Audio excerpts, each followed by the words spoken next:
begin by talking a little bit about democracy and how the Kurdish movement sees democracy, because I think historical analysis and historical understanding determines our political thoughts, and especially with what's going on in Rojava, northern Syria, and the communist experiment that's being developed there at the moment by Kurds, Arabs, Syrians, Turkmen.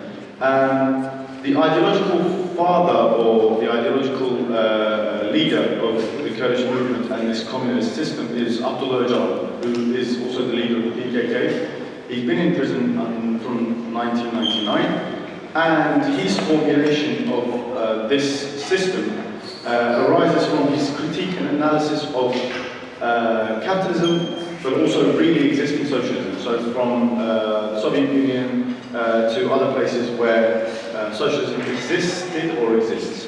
One of the most important things that Öcalan says is that democracy cannot exist within the state. So states cannot be democratic because they are inherently about the appropriation of surplus value, and they are historically agents of oppression. So where does democracy exist? Democracy, as you all know, means rule of the people, and it's a term coined in Athens. But when it was coined, democracy actually meant the rule of the people for about probably 10-20% of the population. Obviously, because women and slaves were not allowed to vote and take part in democracy. So, if we look further back, democracy obviously didn't exist with Athens, it didn't begin in Athens. We see in Sumeria, with the first state that is historically recorded, we also see a government there as well. We see a ruler, a god king, and we see a cabinet of ministers, let's say, from Babylonian tablets, we can see this. So democracy is an older concept in the way that it's used even today. Öcalan's claim is that the idea of democracy, or the idea of states, especially in the age of the nation-state, have not changed qualitatively from their first existence about 5,000–6,000 years ago. So we're still living in a system whereby, you know, some people call it 99% versus the 1%, but basically politicians, bureaucrats, a very minority elite are still running the show. In the West, in the last 100 years, local democracy has also developed. So, you know, the whole concept of councils and the secession of power, the devolution of power to certain councils, has actually maybe prolonged the existence of these kind of states. Because they've changed or evolved from being nation states into states which are susceptible to democracy. And this is what Öcalan says. Öcalan says that democracy exists within the people. So you cannot have a socialist state because it would be a paradox. You can only have a socialist society. You can have socialist individuals and socialist collectives. Where does this take us in relation to what's going on today? Before I go on to that, actually, there are a few other tenets which come through this historical analysis. The first one is that we come from a 10–12,000 year history of the Neolithic Revolution, which was a matriarchal revolution which created the first values, the first science, the first findings for human civilization to exist and founded on today. And these were mostly founded by women, or the female gender. So the development of democracy for a long period of time existed around women and the values that women created. I'm not going to develop that too much, but the appropriation of these values was by the state, which was created by man to appropriate the values created by women. There are lots of archaeological and scientific evidence for this, especially in the Middle East, especially in what is today Iran, Iraq, Syria, Turkey, and amongst these countries what we call Kurdistan. Now, if we imagine that these two things form the major historical analysis of why the Kurdish movement are today rejecting the nation state as an entity which is inherently oppressive. The Kurdish movement also, it's a 40-year movement which struggled for 30 years for a separate Kurdish nation state, a socialist, united socialist Kurdistan. But somewhere along the line they realized that being for a state and having the nation status mentality also led to having a patriarchal, hierarchical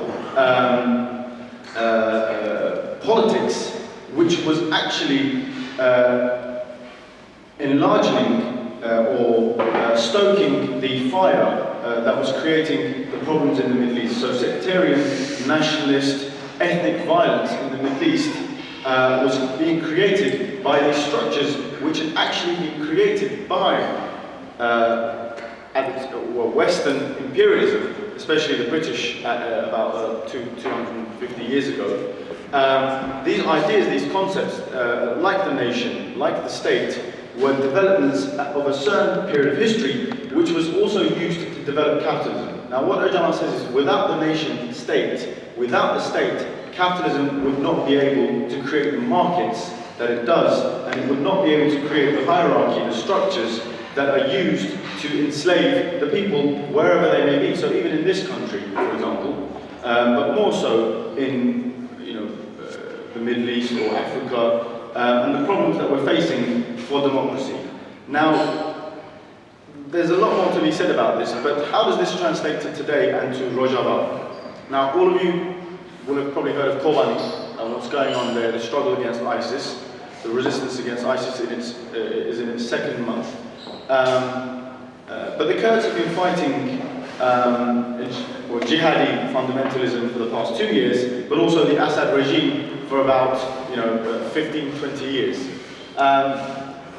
So in Kobani, there's a war, so this system isn't really being implemented. But there are 2 other cantons either side of Kobani. There's 3 Kurdish cantons in the north of Syria.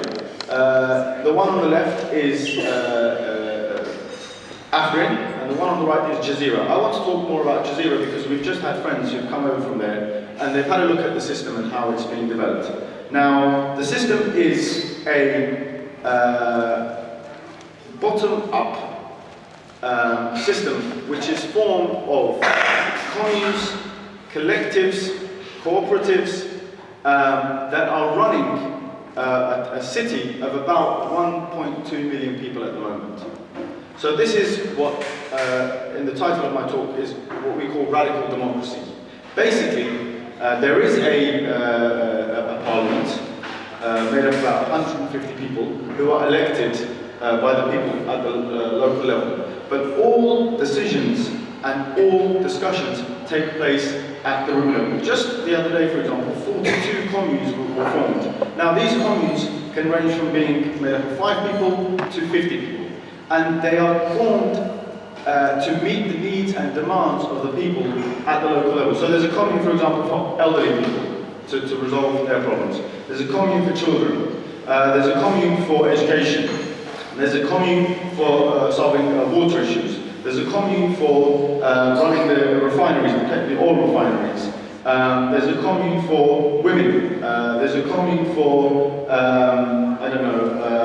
people who've been injured in war. Now, people are running their own affairs in line with the parliament or the government, but they're running them at the local level, so in their own streets, in their own neighbourhoods, and they don't have to get permission from anybody to actually run their own affairs. All they can do, if they don't have, for example, if they don't have the economic means to further a project, they can apply for funding from the government. And the government, if it is viable and doable, the government has the responsibility to make sure that the people get the necessary funding or the necessary means to actually bring this project to life. Now, I always like to relate things to where we're living. We see that in this country, that we go to vote every 4 or 5 years, and we think that is our responsibility as a citizen. We've got to a point where democracy, or the understanding of democracy, or politics has been handed over to the hands of the few who run our affairs. Local democracy, or direct democracy, in this sense, is being eroded in this country. And this is being done, through legal means, let's say, through the law, through budget cuts, through weakening local councils. I was at another meeting yesterday, and people were saying, we're going towards a police state. A lot of our rights are being eroded.